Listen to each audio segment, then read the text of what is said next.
আমরা জানি একদিন হারিয়ে যাই না। আমরা কখনো যাতে অবিশ্বাস করি না।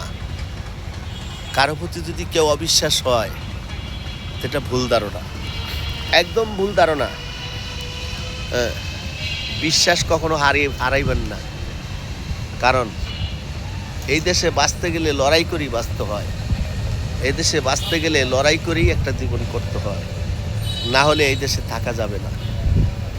এই দেশে থাকা যাবে না, কারণ এই দেশে যে নরক পিশাচ, এই নরক পিশাচের দ্বারায় এই দেশে কখনো মেনে নেওয়া যায় না।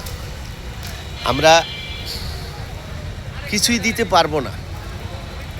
এই যে 7 বছরের বাচ্চার বাবা যে একটা আহাজারি, যে কান্না, সেই কান্না আমরা কিভাবে মুছে দিব? আপনারা বলতে পারেন এই কান্নাটা আমরা কিভাবে মুছব? এই যে একটা মায়ের কুল, আপনি দেখেন, আমি আমার মায়ের পেটের থেকে আসছি।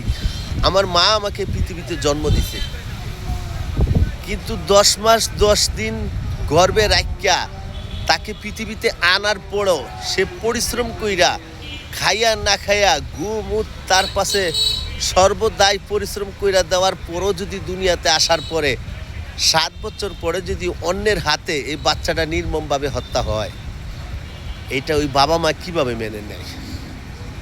কখনো মেনে নিতে পারে না। এই জন্য তার বাবা চাইছে যে এদেশে আমি বিচার চাই না, কারণ এই দেশে বিচার হয় না।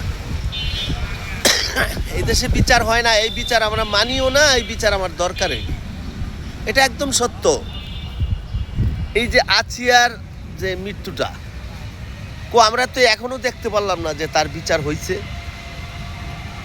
এইটা দেখেন নরপিচাসরা 7 বছরের একটা বাচ্চারা ছেড়ে দেয় নেই, তার পরের দিনই চট্টগ্রাম আর একটা 4 বছরের বাচ্চা নির্যাতন করে এই বাচ্চাটারে মারছে। কেন ভাই? আর একটা বড় মানুষের নির্যাতন করুক না, আর একটা 4 বছরের বাচ্চা, 6 বছরের বাচ্চা, 10 বছরের বাচ্চা, 7 বছরের বাচ্চা, তাদের কাছে কি আছে? নরপিচাস, এই নরপিচাস, তোদের কি ছেলে সন্তান নাই? এই নরপিচাস, এমন তো না যে তোর স্ত্রী নাই, তোর তো স্ত্রীও আছে। তাহলে নরপিচাস, এই 7 বছরের বাচ্চার কাছে কি আছে? 10 বছরের বাচ্চার কাছে কি পাওয়া যায়? এই নরপিচাস, তোর কি বাবা মা নাই? তোর কি একটু মায়া লাগে না?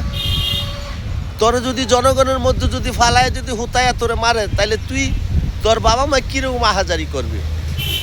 তুই এটা তো বুঝস যে তুই না থাকলে তোর মা বাবার যে কত যে আহাজারি হবে। ভিডিওটা বেশি বেশি করে শেয়ার করে দিবেন, যাতে এই দেশে যে আমরা অন্তত একটা বিচার দেখতে পাই। ধন্যবাদ।